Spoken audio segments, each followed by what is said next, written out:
हाँ जी, अस्सलाम वालेकुम। बहुत ही अहम सवाल है कि क्या खान साहब ने डील कर ली है या खान साहब पीछे हट गए हैं या खान साहब अपने मौक़िफ़ से मुड़ गए हैं, पीछे हट गए हैं? तो बड़ा अहम सवाल है दोस्तों। बात ये है, मैं आपको एक जुमला कहता हूँ, खान साहब सिर्फ़ 2 कदम पीछे हुए हैं। इस वक़्त 2 कदम पीछे हुए हैं क्योंकि एक ये फाइनल जंग चल रही है और आपके सामने है। एक तरफ सपोज़ कह लें कि मुख़ालिफ़ हैं या तो एक दुश्मन, जब जो दुश्मन हो सामने, आमने-सामने 2 दुश्मन आमने-सामने आ चुके हैं और एक फाइनल रोड आ चुका है। और इस वक़्त अगर इनमें से कोई एक भी पीछे नहीं हटेगा, तो मुल्क किसी तबाही की तरफ जा सकता है, किसी भी बर्बादी की तरफ जा सकता है। लेकिन खान साहब ने 1 कदम 2 कदम पीछे हटे हैं कि मुल्क बर्बाद नहीं होना चाहिए। हालाँकि खान साहब जब चाहे तो कर सकते हैं। कहते हैं अवाम निकलो बाहर और श्रीलंका की तरह जो कब्ज़ा कर लो ऐवानों में, ऐवानों पे कब्ज़ा कर लो, तख्त गिरा दो, ताज उछाल दो, कह सकते थे ना। लेकिन नहीं, 2 कदम, 1 कदम 2 कदम पीछे हटे हैं और ये बड़ी बात है। क्योंकि मुखालिफ जो है ना सामने वाला, वो पीछे नहीं हट रहा, वो अपने 1 इंच भी पीछे नहीं हट रहा, वो अपनी रविश पे कायम है। तो खान साहब इसलिए पीछे हटे हैं और मुज़ाकरात की दावत दी है। बड़ापन है ये खान साहब का, ये भी बड़ापन है। मैं नहीं समझता कि खान साहब किसी अपने असूल पे कॉम्प्रोमाइज़ करेंगे, बिल्कुल नहीं करेंगे। करने वाले होते तो अब तक कर चुके होते,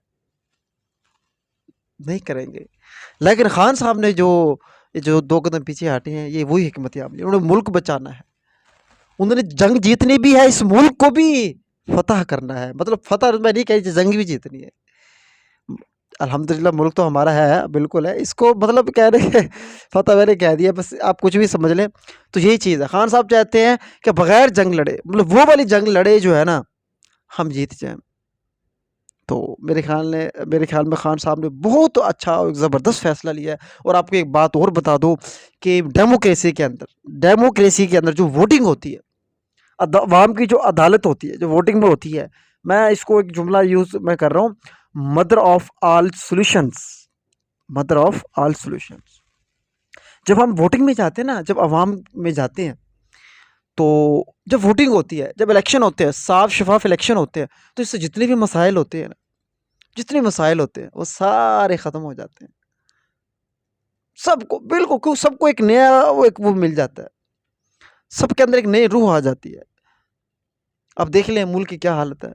जब आप मैं आपको एक सपोज़ एक आपको एक एग्ज़ाम्पल दे रहा हूँ। अब सपोज़ अगर इलेक्शन हो जाते हैं, जैसे खान साहब ने कहा है ना, अब नए इलेक्शन ही इसका हल है। जितने भी मुल्क के प्रॉब्लम्स हैं, ये बिजली के बिल, ये महँगाई, ये अफ़रा-तफ़री, बलूचिस्तान में क्या हो रहा है, फाटा में क्या हो रहा है, मतलब खैबर पख्तूनख्वा में क्या हो रहा है, क्या हालत हो चुकी है हर बंदे बच्चे की, हर एक की। तो इसका एक ही हल है, जब नए और साफ-शफ़ाफ इलेक्शन होंगे, अपना अवाम अपनी मर्ज़ी से जो है ना एक लीडर सेलेक्ट करेंगे, मुंतखब करेंगे।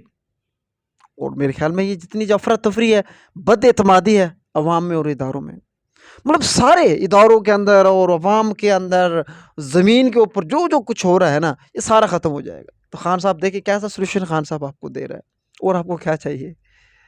तो बस इसलिए हम खान साहब के फ़ैन हैं, खान साहब के दीवाने हैं, खान साहब से इश्क है। ठीक है दोस्तों, आपको अगर वीडियो पसंद आई तो लाइक, कमेंट, अपनी राय ज़रूर दीजिएगा। बहुत-बहुत शुक्रिया। अल्लाह हाफ़िज़।